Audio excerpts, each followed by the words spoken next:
Imagine a place where the most powerful and brutal fighters in the world face each other until the last breath. An underground club where million-dollar bets drive men desperate for power and glory. Now, imagine Jason Statham stepping into that environment, accepting a deadly challenge to defeat 10 fighters in a row. But what he didn't know was that the final opponent hid a secret so dark it would change everything. Stay until the end to find out what really happened that night. The underworld of underground fight clubs is a universe of its own. Powerful men and high-ranking criminals control everything, moving fortunes through illegal bets far from the eyes of the law. Among these clubs, there is one known only to a few, the Club of the Unbeaten. There, the most feared fighters on the planet face off in extreme challenges, where glory and brutality merge in fierce combat. The location of the club is shrouded in mystery. Those who know how to get there speak of an abandoned nightclub on the outskirts of the city, with a facade worn by time and dark graffiti covering the peeling walls. During the day, the place seems dead, but when night falls, shadowy men begin to gather on the corner, exchanging wary glances and secret codes. Only those with the password are allowed to pass through the rusty iron door that leads to the heart of the club. After walking through narrow, dimly lit hallways, visitors arrive at the main hall, where the air is thick with cigar smoke and the pungent smell of sweat and alcohol. In the center, there's a makeshift octagon built with chain-link fencing and mats stained with dried blood. The lighting is low, casting dancing shadows on the walls, and the crowd packs tightly around, forming a circle of violent energy and anticipation. The loud bass music reverberates through the metal structure of the warehouse, and the voices of the gamblers mix into a frantic cacophony. Men in suits clutch wads of cash, debating odds and chances, while others, more rugged and tattooed, cheer as their favorites warm up their fists with dirty hand wraps. In the darker corners, mafia bosses observe everything with calculating eyes, analyzing each detail with the cold precision of someone who runs an illegal empire. That night, something different stirred in the air. Something unusual was about to happen, and even the most seasoned fighters were uneasy. The reason for the buzz? A man standing near the edge of the ring, observing the movement with a firm gaze and unreadable expression. He wasn't a regular fighter, nor a typical gambler. It was Jason Statham, the action star known for his iconic roles in combat and chase films.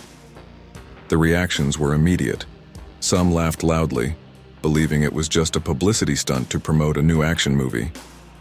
Others murmured, trying to understand what the actor was doing in one of the most brutal and dangerous clubs in the underground circuit. The rumor spread like wildfire, and in minutes everyone knew that Jason Statham was there to fight. Many thought it was a bad joke, a marketing stunt that would end in public humiliation. The room buzzed with tension. The club's organizers, always alert to profit opportunities, quickly gathered in a corner to discuss the situation. The idea of a Hollywood star fighting against real underworld monsters was simply irresistible. They decided to turn what seemed like an unlikely appearance into an epic spectacle, creating an unprecedented challenge. Jason Statham versus 10 fighters in a row. If he survived, he would win the fortune accumulated in bets. The crowd erupted at the announcement. Some laughed hysterically, betting against the actor without a second thought. To many, it was unthinkable that someone used to choreographed movie fights could survive a real battle against men trained to kill. But Jason stood still, calm, his eyes fixed on the ring as if he had already accepted the outcome before it even began. In a brief moment of silence, Jason touched the pocket where he carried an old medal, something that belonged to his father, a war veteran. It was a discreet gesture, imperceptible to the public, but it revealed his emotional connection to that moment. He wasn't there just for the challenge, he needed to prove something to himself. His gaze drifted for a second, then returned to the ring with renewed focus. Curiosity mixed with skepticism, and a wave of provocation and scorn spread through the crowd. No one believed he would really fight. Some veteran fighters crossed their arms, wearing smug smiles, while others prepared to be the first to take down the star and gain fame for humiliating an international celebrity. But as the mockery continued, Jason, calm and centered, simply waited for the right moment. His face showed no fear or arrogance, only an absolute focus that few could understand. The crowd slowly began to realize that this man wasn't there to put on a show.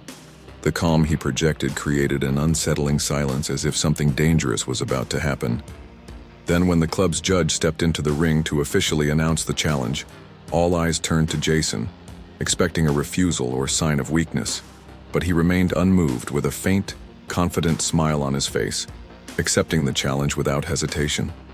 Silence gave way to a deafening roar from the crowd, who could hardly wait to see how this man, so used to the screen, would handle the brutal real world of underground fighting. The first fighter to step into the ring was a brute named Rocco, a man whose reputation terrified even the most experienced fighters in the club. Rocco was known for breaking ribs with a single punch, and his physical build resembled that of an untamed bull. Thick muscles and tattoos that told stories of violence and chaos. When the bell rang, the crowd held its breath, knowing this man wasn't there to play games. Rocco charged like a runaway train, eyes locked on Jason, fists clenched and ready to crush anything in his path. His first punch came like a battering ram, slicing through the air with brutal force. But Jason, with precise and calculated movements, dodged just in time, making the giant lose his balance for a moment. The fighter roared in anger, frustrated at missing the opening blow, and charged again, trying to grab Jason with arms as heavy as tree trunks. Jason stepped back swiftly, keeping a defensive posture, and watched closely for Rocco's next move. When the brute attempted a powerful cross, Jason spotted the opening.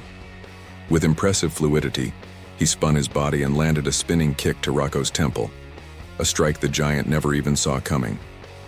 The impact was so precise that the sound of the kick echoed through the warehouse, and the colossus crashed heavily to the floor like a tree finally giving way to the axe.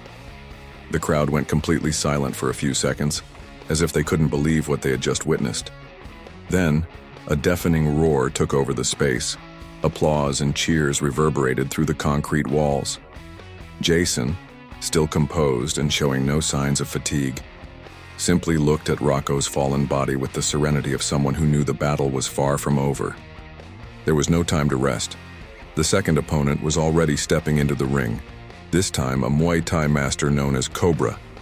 His nickname came from the speed of his kicks, slicing through the air like sharp blades. Cobra approached cautiously, eyes locked on Jason, analyzing his every move.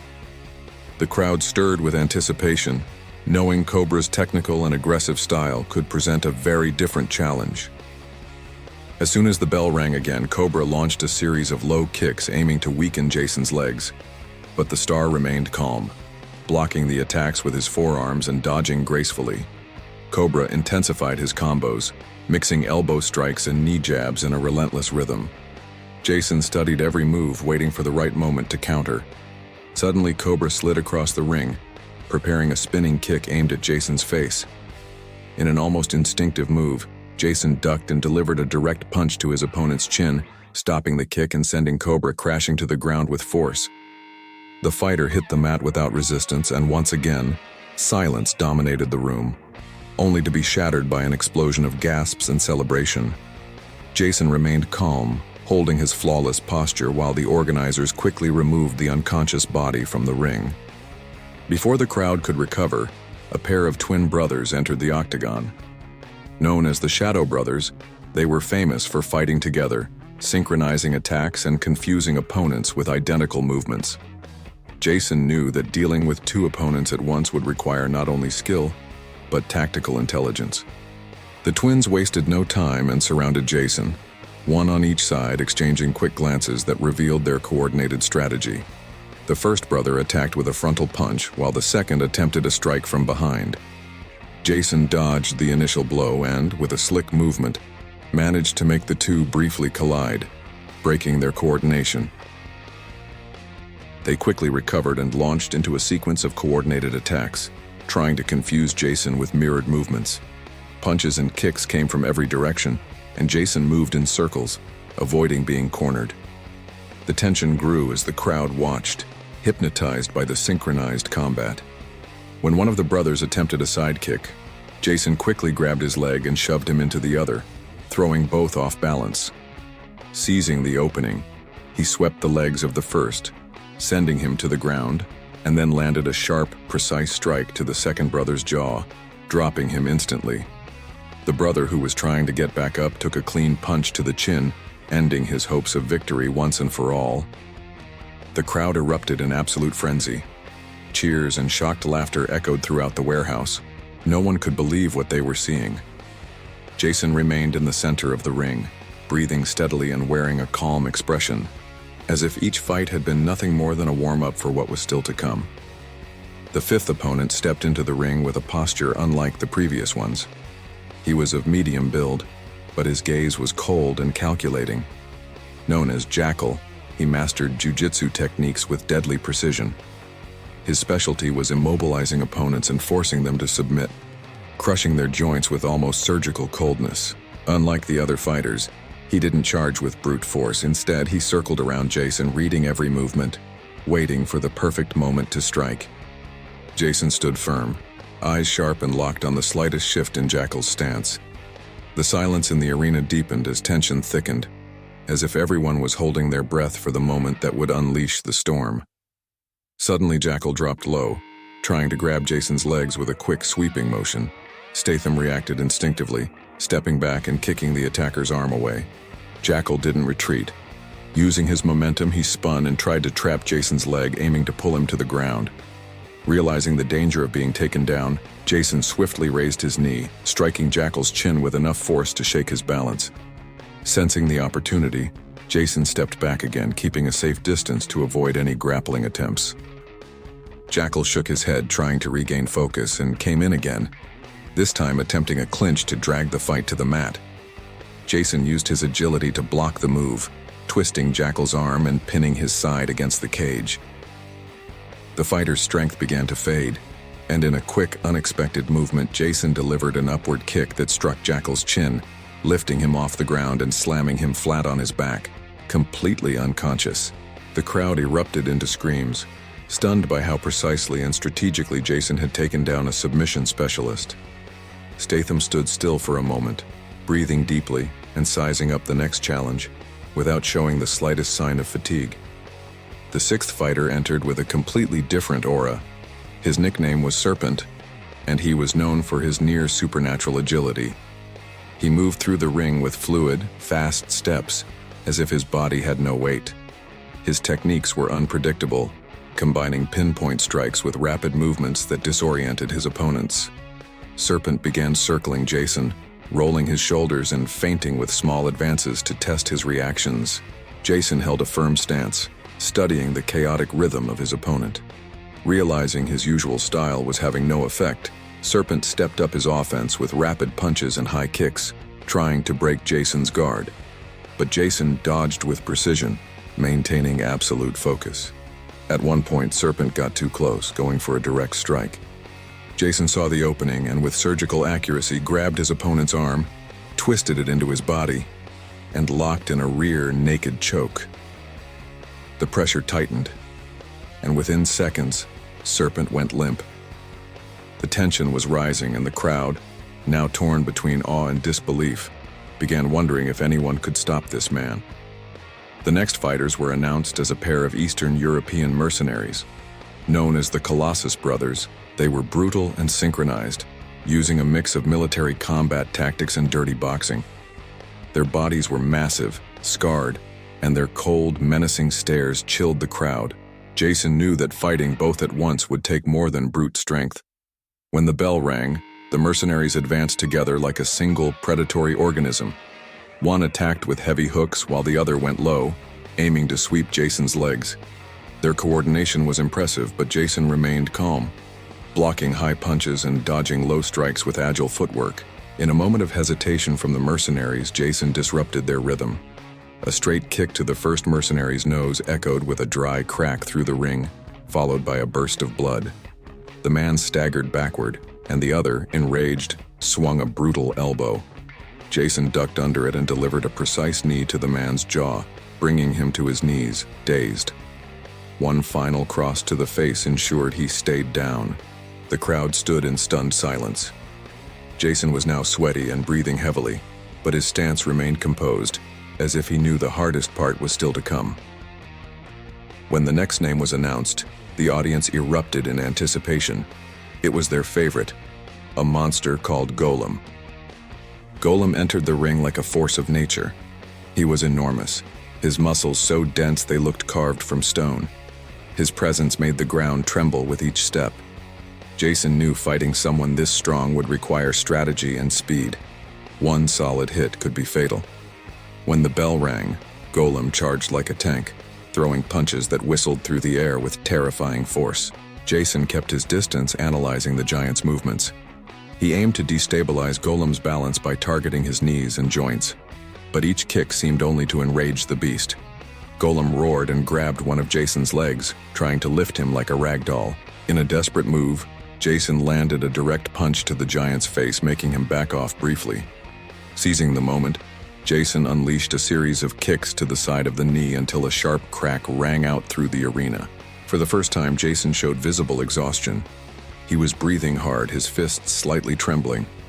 As Golem writhed in pain, Jason glanced down at the blood-stained floor, lost in thought for a second, as if questioning how deep he had ventured into this world. The vision of that place seemed to merge with old, painful memories. But there was no time to hesitate. With precise timing, he launched a jumping heel strike to Golem's neck, knocking the monster out instantly. Golem collapsed, clutching his injured leg, still trying to rise. Jason knew he had to finish it. With another leap, he landed the same brutal blow to Golem's neck, ending the fight for good.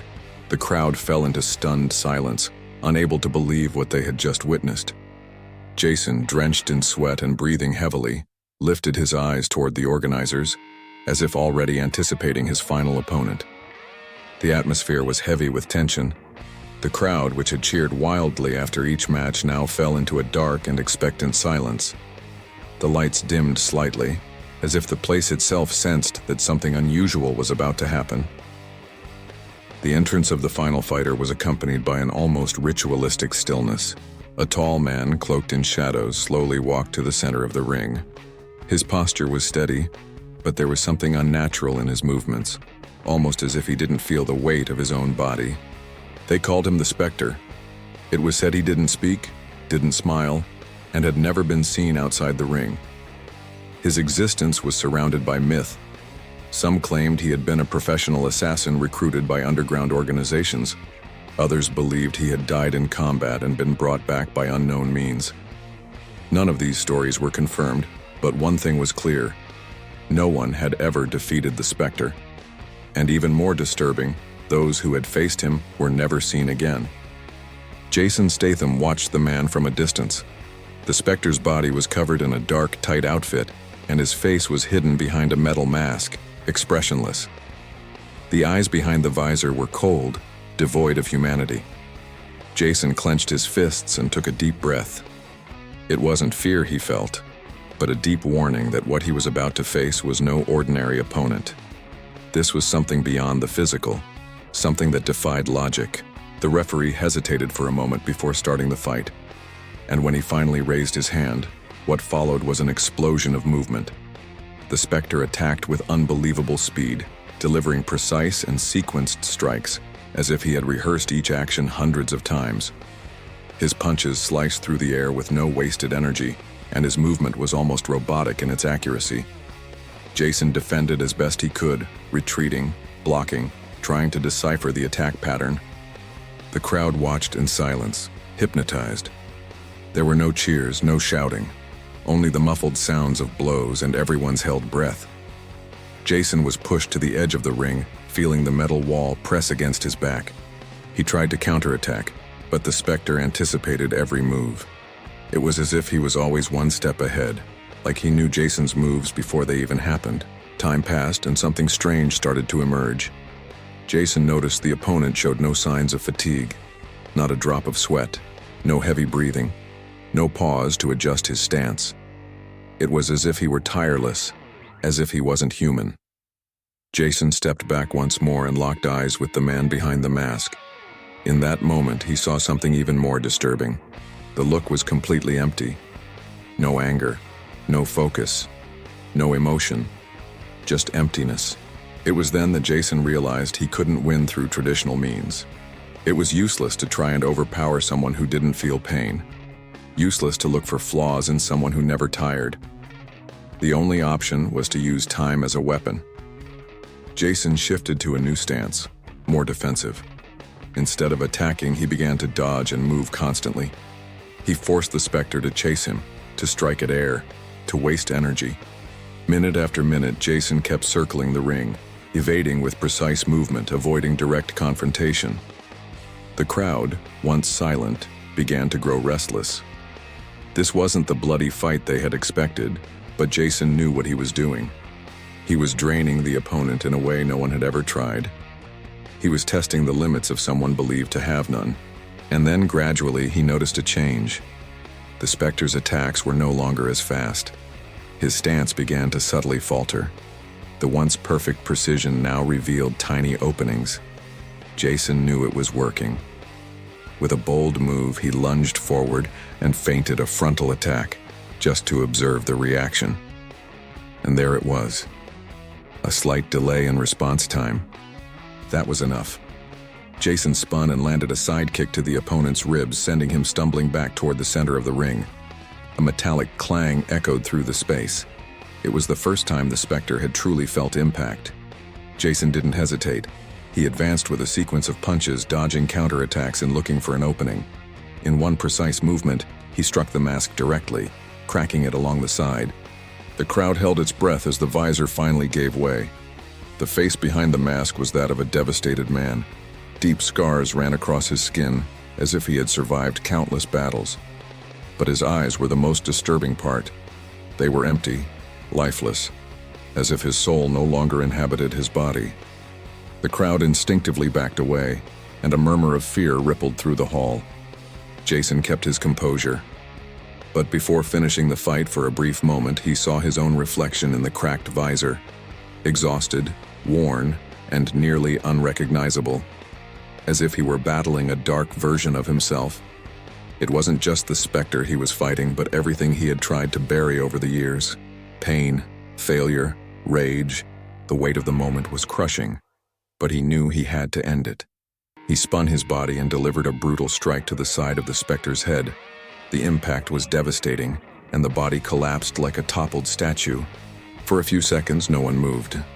Jason remained standing, watching the opponent motionless on the floor, his chest rising and falling irregularly, as if it was the first time he had truly breathed. The fight was over, but the feeling was that something far deeper had been revealed. Jason hadn't just faced a fighter, he had faced a ghost from the underworld itself, a symbol of everything dark and hidden within that clandestine world. And somehow, he had won. But in Jason's eyes at the end, there was more than victory. There was the understanding that the Club of the Unbeaten held secrets far greater than blood and violence. After the fight, Jason realized something was wrong. The Spectre's body seemed to be in a trance, as if controlled by someone, or something. One of the organizers approached, visibly shaken, and whispered that the Spectre was an experiment, a creation of the local mafia using technology to control human fighters. Jason left the club, his body exhausted and his mind racing. He knew this wasn't the end. What he witnessed that night was just the tip of something much bigger, something far darker. But what Jason didn't know was that the Spectre had only been a prototype. The real experiment was still out there. And next time, he wouldn't be alone. Did you enjoy this epic story? Then hit the like button, subscribe to the channel, and ring the bell so you don't miss the next incredible stories.